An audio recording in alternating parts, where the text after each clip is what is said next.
The chamber was silent, that heavy kind of silence that falls before something cracks. Cameras rolled. Pens hovered. Jasmine Crockett adjusted the microphone with the precision of someone who knew every word was about to matter. Across the dais, Matt Gaetz leaned back, the familiar smirk stretching across his face. He had performed this act before, swagger as armor, laughter as weapon. And then it came. That sharp, mocking burst of sound that cut through the hearing like a taunt aimed at the very idea of respect. It wasn't just laughter. It was a dismissal. It was an entitlement dressed as charm. The room stiffened. Some smiled nervously. Others looked down. But Jasmine didn't flinch. She met that laugh with silence so steady it felt like gravity itself had shifted. For a moment, you could feel the weight of centuries in her stillness. The composure of every woman told to smile through insults. Every professional told to swallow pride for peace. Gaetz thought it was theater. For him, every committee was a stage and every hearing a chance to preen for clips. He didn't see the stillness across from him as power. He saw it as passivity. That was his first mistake. Because while he was playing to the crowd, Jasmine was writing mental footnotes, cataloging every word, every interruption, every snide tone that would soon find its way into an affidavit. The smirk faded as she began to speak, not with fury, but with the clarity of someone holding facts like scalpels. The laughter that had filled the chamber minutes earlier now hung awkwardly in the air, desperate for an echo that never came. Gaetz looked away first, a small thing. But history is full of small things that mark the beginning of a reckoning. Outside the chamber, the clip spread like wildfire. Headlines called it "The Laugh Heard Around the Hill." Hashtags formed within hours. Commentators debated tone, timing, optics. But those who had really been watching understood something deeper. That laugh wasn't the climax of the story. It was the trigger. No one in that room, not even Gaetz himself, could have imagined that this laugh would become evidence in her lawsuit. The next morning, the hearing was everywhere. News anchors replayed the clip in slow motion, dissecting every twitch of Gaetz's grin, every beat of Crockett's silence. The Chiron read laughter or contempt, and the comment sections had already turned into digital battlefields. To some, Gaetz was a rebel shaking up the establishment. To others, he was a man mocking professionalism, mocking womanhood, mocking the very seat of democracy. The hearing itself had started as a routine oversight session, ethics violations, campaign funds, a deep dive into patterns of privilege disguised as procedure. But routine had never been Gaetz's currency. He fed on attention, and he knew the cameras loved conflict. When the questions grew too pointed, he didn't answer. He performed. He quipped. He leaned into the mic with the swagger of someone who believed consequences were for other people. Jasmine Crockett didn't interrupt. She didn't rise to the bait. She simply wrote, each stroke of her pen a quiet act of defiance. Behind her glasses, her eyes tracked every smirk, every dismissive laugh. To the casual viewer, she seemed calm. To those who understood the language of restraint, she was coiling. By nightfall, the clip had crossed every platform. Gaetz's supporters clipped it into memes, him laughing, her still face frozen mid-breath, overlaid with mocking captions. His digital army cheered. Late-night podcasts joked that Crockett had been owned. For a moment, arrogance seemed to be winning. But beneath the noise, something else was forming an unease that couldn't be laughed away. Legal analysts started weighing in, pointing out the breach of decorum, the patterns of intimidation. Activists began connecting dots between mockery in Congress and harassment outside it. The story was no longer about one man's laughter. It was about what that laughter represented. Somewhere between the retweets and reaction videos, a deeper conversation emerged. What does accountability look like when arrogance becomes entertainment? What happens when elected officials treat the people's business like a stage for self-promotion? Viewers who once scrolled past politics stopped to watch. They saw not just a clip, but a contrast between the man who laughed and the woman who refused to. In coffee shops and group chats, people began repeating her name, Jasmine Crockett, the woman who didn't flinch, the one who let the storm exhaust itself. Something about that quietness felt powerful, even prophetic, like the pause before a verdict. Meanwhile, Gaetz basked in the digital glow, quote-tweeting praise, doubling down on mockery. Each post felt like victory to him, a confirmation that he could sneer without consequence. But arrogance has a way of mistaking applause for immunity. What he didn't know was that every tweet, every clip, every smug soundbite was being documented, preserved, and time-stamped. In private, Jasmine's aides noticed the shift in her tone. She spoke less about the incident and more about precedent. "Mockery on the record," she said once, almost to herself, "is still on the record." She began calling legal colleagues, reviewing transcripts, and cross-referencing ethics codes. While social media argued over memes, she was tracing the outline of something much larger. The nation was watching, but Jasmine wasn't watching back. She was preparing, because sometimes the loudest laughter hides the deepest insecurity, and sometimes the quietest response carries the sharpest consequence. But while Gaetz was laughing online, Jasmine was already drafting her next move, and it wasn't a tweet. Long before that smirk flashed across the congressional chamber, Matt Gaetz had been rehearsing it. It was the same grin that carried him through every television hit, every hallway ambush, every scandal that would have ended another politician's career. To his followers, it was charming, irreverent, rebellious, a sign that he wasn't afraid to ruffle feathers. To his critics, it was the mask of a man who mistook arrogance for courage. He learned early that outrage was oxygen. When headlines turned sour, he turned louder. When investigations closed in, he went live. He didn't debate to persuade. He debated to perform. Every smirk, every eyebrow raise, every camera-ready quip was part of the act. Politics for Gaetz wasn't governance. It was a perpetual audition for attention. His rise in Congress mirrored his behavior: chaotic, theatrical, unrestrained. He wore controversy like armor. Where others might issue apologies, he issued insults. When colleagues recoiled, he doubled down. It wasn't strategy. It was survival through spectacle. He understood that in the age of clips and clicks, visibility could masquerade as victory. Yet beneath the bravado, there was always something brittle. Staffers whispered about volatility, the sudden temper changes, the need to dominate every conversation. Allies privately admitted that even they didn't trust his loyalty. In public, he grinned for the cameras. In private, he grew restless, pacing between vanity and paranoia. Each smirk was both shield and confession, a telltale sign that control was slipping. There were so many scandals that the word lost its meaning. Ethics reviews, accusations of impropriety, leaked texts. Each time he emerged smirking, unscathed by consequence, as if shame had long stopped applying to him. The pattern hardened into myth.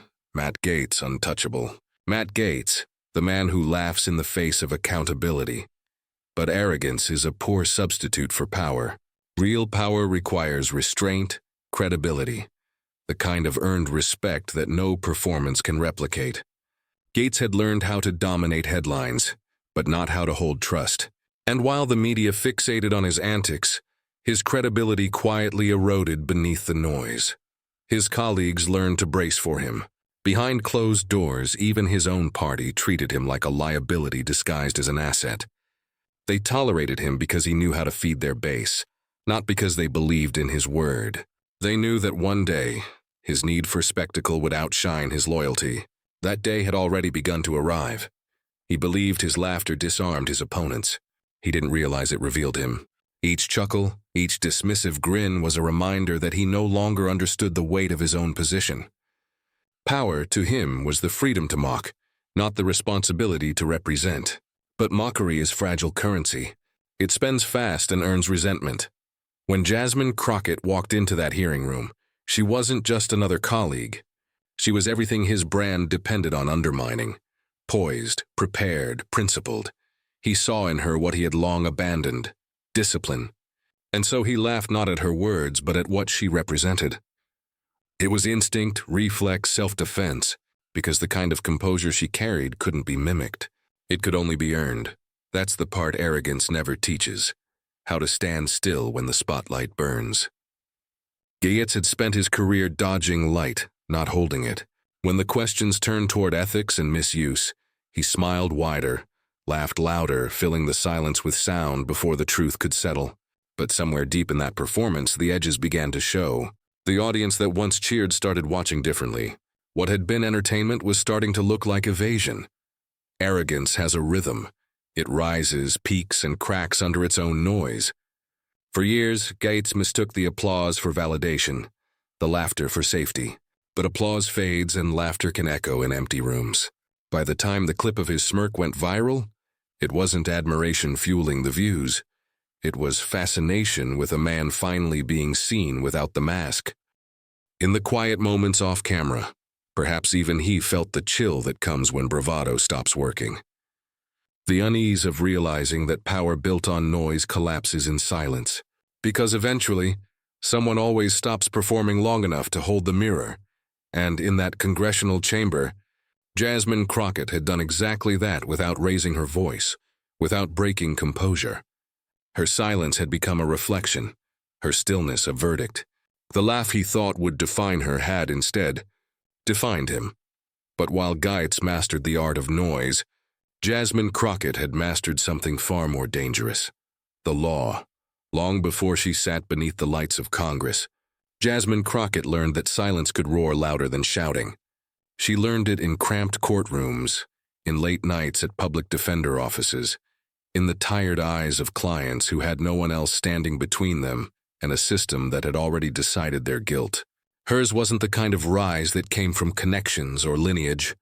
It was carved out of struggle, self-discipline, and the belief that the law, though imperfect, could still be a weapon for justice if wielded with precision. In the beginning, she was the lawyer they underestimated. Too young, too direct, too unwilling to play the games that made careers easier and consciences heavier. Judges would glance over her shoulder, expecting the senior counsel to arrive. Prosecutors would mistake her confidence for arrogance. But each time she stood to argue, the room changed. The cadence of her speech, steady, clear, measured, left no space for doubt. She didn't perform outrage. She dismantled it. She had learned to fight for those who couldn't afford mistakes.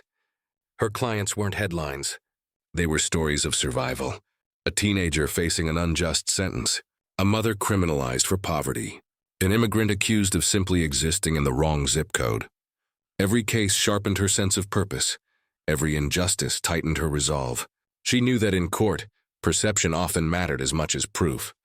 And so, she mastered both the evidence and the energy. Her reputation grew quietly. Colleagues noticed how she absorbed insults without blinking, how she used silence as space for opponents to unravel themselves. In cross-examinations, she rarely raised her voice. She didn't need to. She understood that the most devastating rebuttal was composure. When tempers rose, she let the noise collapse under its own weight. There was one case that defined her early career, a police brutality lawsuit the city tried to bury. The odds were impossible. Evidence had been lost, witnesses had been confused, and public sentiment had already been poisoned. She walked into court with nothing but facts and faith. The opposing attorney sneered during opening arguments, calling her claim a reach. She didn't respond. Instead, she laid out her evidence piece by piece, unshaken. When the verdict finally came to justice in favor of her client, the courtroom didn't erupt. It exhaled. Because everyone had seen it. She hadn't just won a case. She had restored the meaning of persistence. That case taught her something vital. In a world addicted to volume, quiet conviction terrifies people. It exposes the fragile performance of power. And it was that understanding she carried into politics not as armor, but as method. Her transition from law to public service wasn't an act of ambition. It was necessity.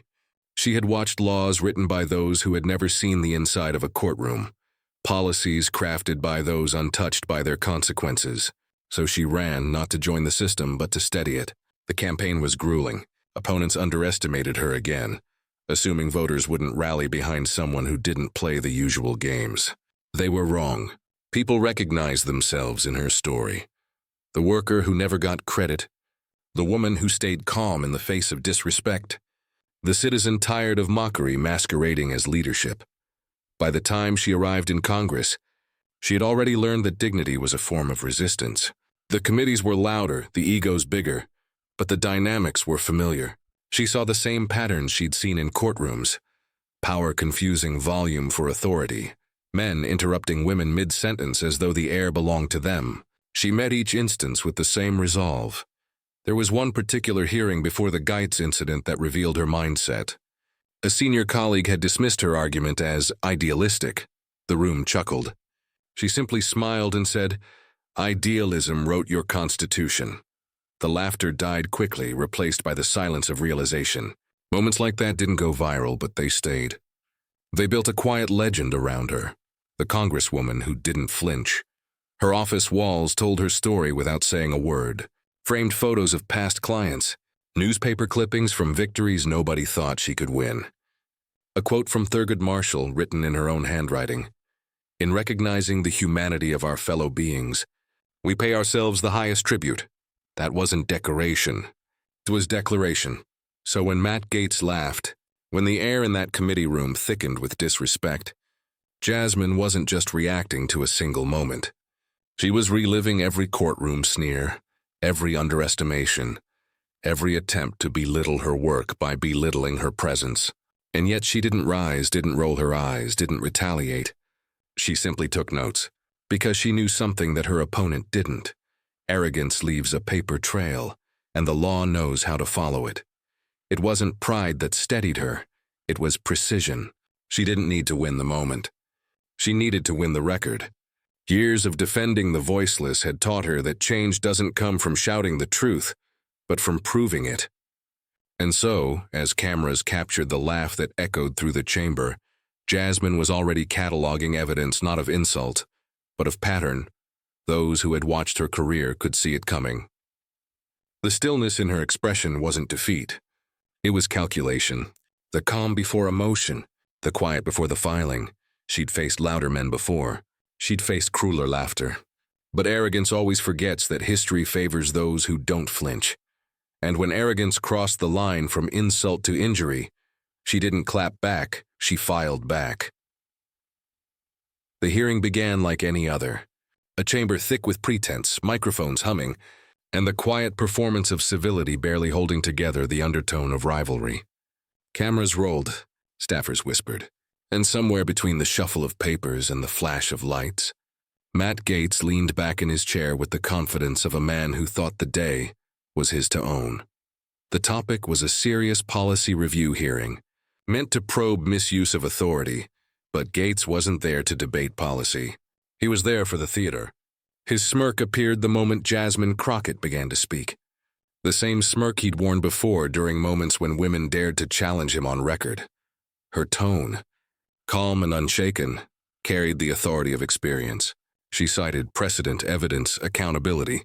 But just as her argument began to build, Gaetz leaned forward with a chuckle that cut through the air like a slap. "Here we go again," he said under his breath, loud enough for the mics to catch. "The self-appointed defender of truth," he added, grinning at his colleagues. A ripple of laughter spread across one side of the room. Cameras caught it instantly. The networks would replay that smirk 100 times before the day was over. But Crockett didn't blink. She simply adjusted her microphone. "If you're finished performing, I'll continue clarifying the law," she said, eyes steady.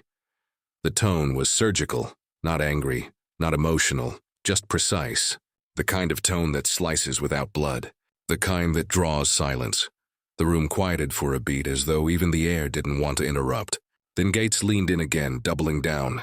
"Clarifying, Congresswoman, what you're doing is rewriting the law to fit your feelings," he said, voice rising just enough to make sure the cameras heard. "No," she replied evenly. "I'm reminding you what the law actually says about the part you skipped." That drew the first audible gasp. A few members shifted uncomfortably in their seats. The sound of pens tapping stopped. The tension began to hum like static. Gaetz tried to recover with another laugh, the same kind that had worked before, the kind that said, "I'm untouchable." But this time it didn't land. Something in the rhythm of the room had changed. The laughter, once confident, now sounded strained. Crockett didn't push.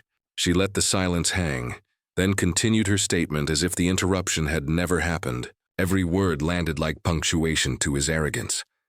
"What you call emotion," she said, "is accountability. What you call feelings are facts you find inconvenient." The camera panned to Gaetz. The smirk was slipping. A junior aide near the back whispered, "She's turning it." You could feel that invisible shift when dominance becomes defense. The man who'd laughed now found himself speaking over her just to reclaim space. "You're grandstanding," he interrupted. "No," she said calmly. "I'm explaining why you're wrong again." Gasps, then silence. The committee chair cleared their throat, but no one moved. It wasn't a hearing anymore, it was a duel. Every camera zoomed tighter. Every viewer watching at home could sense it. The laugh that began as arrogance was curdling into desperation. Gaetz tried one more jab. "You really think you can lecture me on ethics, Congresswoman?" Crockett's eyes didn't waver. "I don't lecture," she said quietly. "I litigate." The line landed like thunder. Even her allies froze, stunned by the poise, by the control of it. It wasn't just a rebuttal, it was a reminder. She wasn't there to argue with him. She was there to record him. You could almost hear the realization spreading through the room that her calm wasn't compliant. It was a calculation. She wasn't reacting. She was documenting, and every smirk, every mocking word was now evidence in the making. By the time the gavel struck to close the session, Gaetz's laugh had vanished completely. He kept his eyes down, busying himself with papers that didn't need reading. Crockett, meanwhile, gathered her notes with the same composure she'd entered with. The media would replay the clip for days, the smirk fading, the silence swelling, the moment when swagger met its match. But those who really knew her understood that what happened in that room wasn't the end of a confrontation. It was the beginning of something far sharper, because Jasmine Crockett didn't clap back for applause. She built cases, and this time the mockery wasn't just offensive. It was actionable. But the true counterpunch wouldn't come in words. It would come in the form of a lawsuit that made Washington freeze. The headline hit like thunder on a quiet morning. Representative Jasmine Crockett files defamation and harassment suit against Matt Gaetz. 3 photos accompanied it. One of Gaetz mid-laugh in the hearing, one of Crockett stone-faced, and one of the thick legal documents stamped with her name. Cable networks went into a frenzy. Commentators replayed the moment frame by frame, realizing what few had seen in real time, that Jasmine's silence had been a strategy. Her restraint a loaded weapon waiting for the right time to fire. The lawsuit was no press stunt.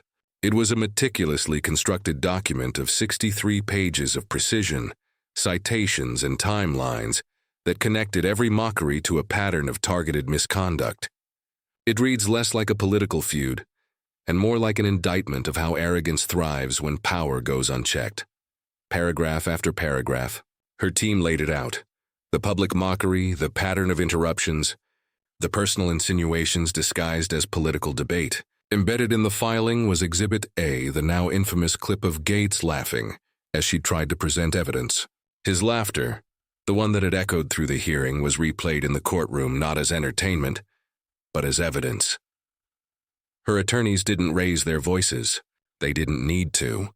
The video spoke louder than rhetoric ever could. Frame by frame, the moment unfolded again, Gaetz leaning back, smirking, interrupting. The court watched in silence as his arrogance transformed into a portrait of professional misconduct. Crockett's statement, brief and surgical, set the tone for what came next. For too long, women in public service have been told to ignore disrespect in the name of professionalism. Today, we redefine what professionalism means. The words spread like wildfire. Within hours, hashtags trended. In her silence was strategy. Yamach, the lawsuit heard around the hill. Even late-night hosts couldn't resist the irony of the man who'd built a brand of ridicule now standing trial for it. Meanwhile, Gaetz's office scrambled. His press secretary issued the predictable statement, "This is a political stunt by a desperate opponent." But the problem wasn't perception anymore. It was documentation. Every word he'd said on camera, every mocking laugh, every pattern of public belittlement, it was all recorded, time-stamped, transcribed. The press found themselves in a feeding frenzy of symbolism. Editorials declared, "The laugh that became evidence." Law journals analyzed the case as a precedent in congressional workplace ethics. Even conservative outlets struggled to spin it, because for once the footage didn't lie. Inside Washington, the tension was electric. Staffers whispered about subpoenas. Colleagues avoided eye contact in hallways. Gaetz, once the loudest voice in the room, now walked corridors with the quiet calculation of a man rehearsing his next defense. And as the lawsuit gathered momentum, Something began to shift in the national tone. Commentators noted the precision of Crockett's legal strategy. She didn't just accuse, she proved. Her team released documentation of prior instances, corroborating testimony, encoded emails that showed a trail of unprofessional conduct masked as banter. In one hearing transcript, she'd been interrupted 12 times in 3 minutes. Each interruption was logged, time-stamped, and now immortalized in a federal complaint. The lawsuit wasn't just about defamation. It was about culture, the culture of dismissal, of laughter used as dominance, of women told to lighten up in the face of condescension. Crockett's filing turned that culture into a case study in accountability. As cameras waited outside the courthouse, Jasmine exited flanked by her legal team. No theatrics, no sound bites, just quiet confidence. Reporters shouted questions, and she paused long enough to offer one line that would echo across the evening news. Respect isn't requested. It's required. The clip went viral in hours. Even those who'd never followed congressional hearings felt the story's pulse. A woman turning humiliation into jurisprudence. The laugh that once humiliated her now haunted him. Meanwhile, Gaetz's usual bravado began to falter. He appeared on a conservative podcast, forcing a grin that didn't reach his eyes. "This is all performative outrage," he said. "She's just trying to score clicks." But the host hesitated before nodding. The story wasn't playing like his usual controversies. The optics were different this time. This wasn't a partisan feud. It was professionalism versus performance. Behind the scenes, Gaetz's lawyers urged restraint. They'd seen the filing. They knew how airtight it was. One memo leaked to the press read, "Do not engage publicly. Exposure risk is substantial." In the following days, the tone in Washington shifted. Colleagues who once laughed at his jokes now kept their distance. News anchors began using phrases like career-defining case and historic accountability. Editorials compared Crockett's composure to courtroom legends of women who dismantled power not by shouting, but by documenting. Cable news split screens between Crockett's legal filing and Gaetz's strained public appearances. The same laugh replayed, looping endlessly, now captioned with courtroom text, Exhibit A, Representative Matthew Gaetz, recorded statement, oversight hearing. The irony was perfect and poetic. The weapon he'd used to belittle her laughter had become the rope that tethered him to accountability. As the legal process advanced, Crockett stayed mostly silent, declining interviews, focusing instead on committee work and constituent cases. Her silence became its own form of storytelling, a contrast to his noise. When she did speak, her words landed with precision. "It's never about revenge," she said at one town hall. "It's about records. Because history has a way of keeping score. And history, it seemed, was already writing its verdict." By month's end, Gaetz's legal team filed a motion to dismiss a move analysts described as defensive posturing. But for the public, the optics were clear. The man who once mocked was now pleading. In a segment that went viral, a news anchor summed it up perfectly. Matt Gaetz once laughed through hearings. Now his attorneys are begging for silence. It was poetic symmetry arrogance unraveling under the same scrutiny it once mocked. In the echo chamber of Washington, the story had become legend, the moment when laughter met law, when a woman refused to perform dignity and instead demanded it through due process. And somewhere between the headlines and the hashtags, a nation watching realized something deeper. This wasn't just one woman's retaliation. It was a cultural correction. Every woman who'd ever swallowed insults for the sake of decorum saw herself in Jasmine Crockett's quiet defiance. Every worker told to take a joke heard the validation in her legal clarity. The halls of Congress, once echoing with smirks and snickers, now carried a different kind of silence, the sound of men recalculating their confidence. And as his lawyers scrambled, America asked one question. Did he just underestimate the wrong woman? The internet did what the internet always does. It took the moment, remixed it, and magnified it until it became something bigger than politics. Within hours, Crockett vs. Gaetz trended across every platform.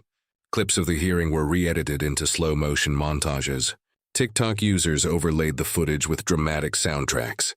One even synced his laugh to a thunderclap, captioned, "When arrogance meets accountability." But this time, the virality carried weight. It wasn't just entertainment. It was recognition of the kind that turns indignation into movement. Comment threads filled with stories of women in boardrooms, classrooms, and courthouses who'd been laughed at, dismissed, or interrupted. They wrote things like, "We've all faced a Gaetz," and "Thank you, Jasmine, for showing what grace under fire looks like." Cable networks picked up the trend. One anchor introduced her segment with a simple line, "The internet has spoken, and it's not laughing with him anymore." Clips from Jasmine Crockett's press conference flooded the timeline. She didn't posture or gloat. Standing at a modest podium, she spoke with quiet intensity. "We teach respect not by shouting but by standing firm. This case isn't about me. It's about every professional who's been told to laugh off disrespect to keep their seat at the table." That sentence alone became a rallying cry. It appeared on t-shirts, banners, and digital billboards. Celebrities reposted it with captions like, "Dignity just layered up." Women's rights groups released coordinated statements applauding her courage. Civil rights organizations tied her lawsuit to a broader conversation about accountability in public institutions. Meanwhile, Gaetz faced a different kind of spotlight, one that burned. His scheduled TV appearance, meant to clear the air, quickly became an unintentional masterclass in discomfort. The lighting was harsh, the host's tone unsparing. When asked about the lawsuit, he chuckled nervously, a brittle echo of the same laugh that had started it all. "Look, this is all political theater," he said, gesturing too much. People love to twist things, but his confidence cracked mid-sentence when the host interrupted. "Congressman, with all due respect, do you think it's appropriate to laugh while a colleague is speaking on record?" The silence that followed was brutal. His smirk faltered, his hand twitched. He tried to pivot something about media bias, partisan agendas, but the damage was done. That clip, too, went viral, captioned simply, "The laugh doesn't sound so confident now." Pollsters noticed an immediate shift. Overnight, public opinion graphs showed a sharp divide. Independent voters, previously indifferent, swung toward sympathy for Crockett. Editorials praised her poise, describing her as the calm that shamed the storm. Even late-night comedians, who usually mocked everyone equally, treated her with reverence. One segment captured the moment perfectly, a split screen of Gaetz's original smirk beside Jasmine's lawsuit filing. The host quipped, "That's the before and after picture of accountability." The audience roared, but beyond the comedy and commentary, something more profound stirred. College classrooms held discussions about workplace respect. Law students analyzed her case as a modern landmark for congressional ethics. One political science professor told his students, "This is what institutional courage looks like when it's filmed." The movement spilled offline. Rallies formed outside courthouses with signs reading, "We're with Jasmine," and "Silence is strength." Local leaders began sharing their own stories of professional disrespect, using the hashtag #YourStandFirm. It was no longer just about a single lawsuit. It had become a referendum on the culture of dismissal itself. Inside the halls of Congress, colleagues started acting differently. The interruptions softened. The jeering quieted. Even those who had once sided with Gaetz now kept their distance, cautious of becoming the next viral exhibit. There was a new tension, not fear, but awareness. Reporters followed every update. Late one evening, a political columnist summed it up in words that went instantly viral. What Jasmine Crockett did wasn't just legal. It was cultural. She made respect enforceable. That line hit home. Because for millions watching, it felt personal. They weren't just cheering for a congresswoman. They were cheering for themselves for every moment they'd been talked over, dismissed, or mocked. Jasmine's victory felt shared, communal, even spiritual. Meanwhile, Gaetz's team tried to shift attention with new headlines, new controversies, anything to change the narrative. But it didn't work. The meme machine had turned, and this time it wasn't laughing with him, it was laughing at him. The internet had chosen its hero, and in that choice, it revealed something about America's evolving moral compass, that the performance of arrogance might win a clip, but the performance of integrity wins history. As the noise of trending hashtags began to settle, Jasmine quietly stepped back from the spotlight. No celebratory interviews, no victory laps, Her silence once again became her strategy, dignified, deliberate, unshaken, because for her it had never been about clout or clicks.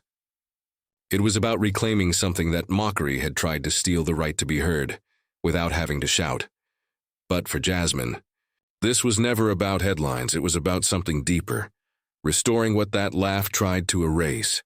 The frenzy had faded, the hashtags trended no more, the clips replayed for the 1,000th time. The pundits had moved on to the next scandal.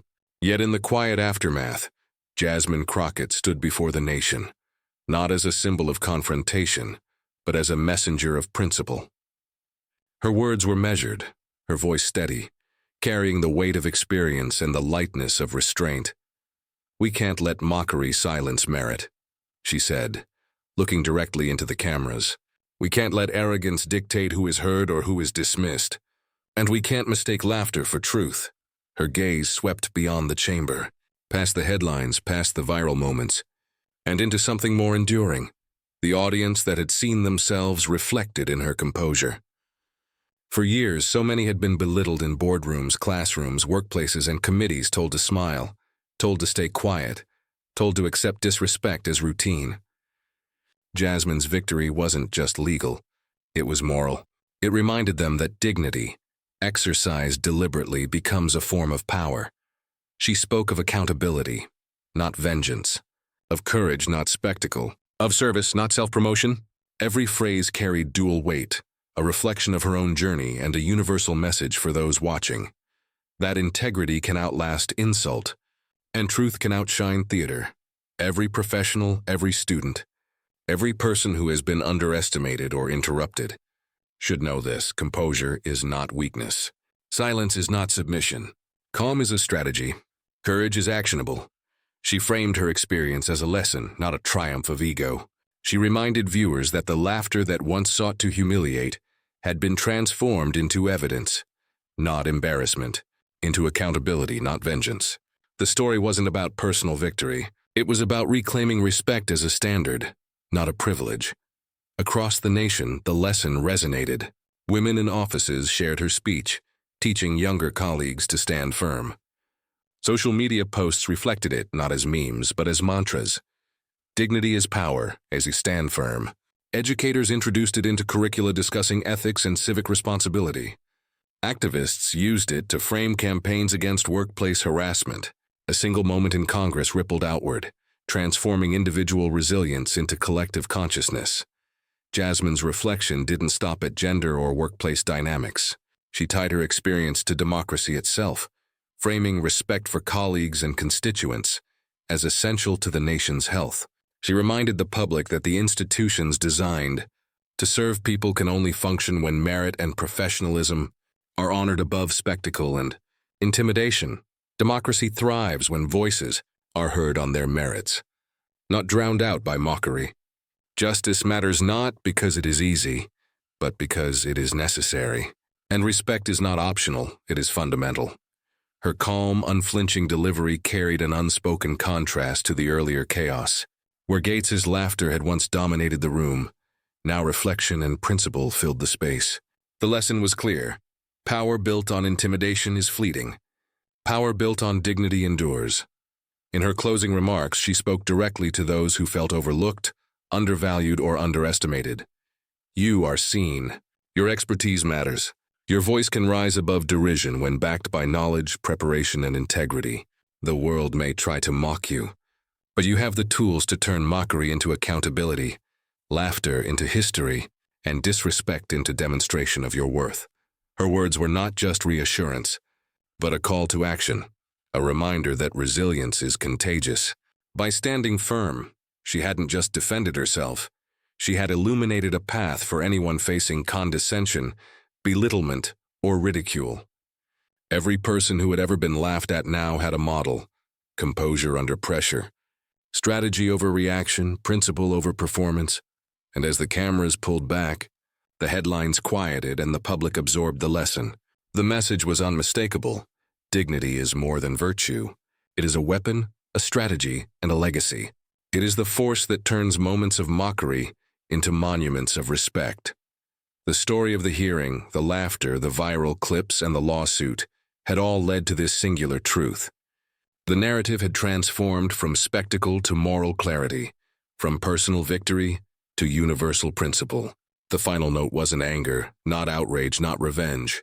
It was recognition that calm, courage, and dignity could change the course of history, one steadfast moment at a time, because the story didn't end with his silence. It began with her example.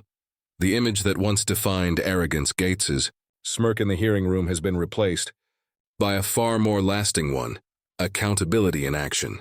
The smile wiped off his face wasn't humiliation. It was the inevitable consequence of underestimating a woman who had mastered composure, strategy, and the law. Every viral clip, every headline, every trending hashtag told the same story. Arrogance laughed, but justice replied. This moment transcends politics. It reminds us that respect cannot be optional, that mockery has limits, and that dignity carries weight beyond the courtroom or the chamber. Jasmine Crockett didn't need to raise her voice to be heard. She didn't need theatrics to make a point. Her calm, her precision, and her unflinching adherence to principle became the instruments of accountability, turning one man's laughter into a lesson for the nation. The story resonates because it reflects a universal truth. Every professional, every citizen, every person who has been dismissed or underestimated can rise through courage and composure. The laughter that once sought to diminish her became a symbol not of weakness, but of the power that emerges when integrity meets patience and preparation. And in that transformation, the nation witnessed more than a legal victory. It witnessed a moral one. Because when truth stands calm in the storm, even arrogance must bow. If you believe dignity should never be mocked, hit subscribe, share this story, and stand with those who turn silence into strength. Because this isn't just commentary, it's justice in action.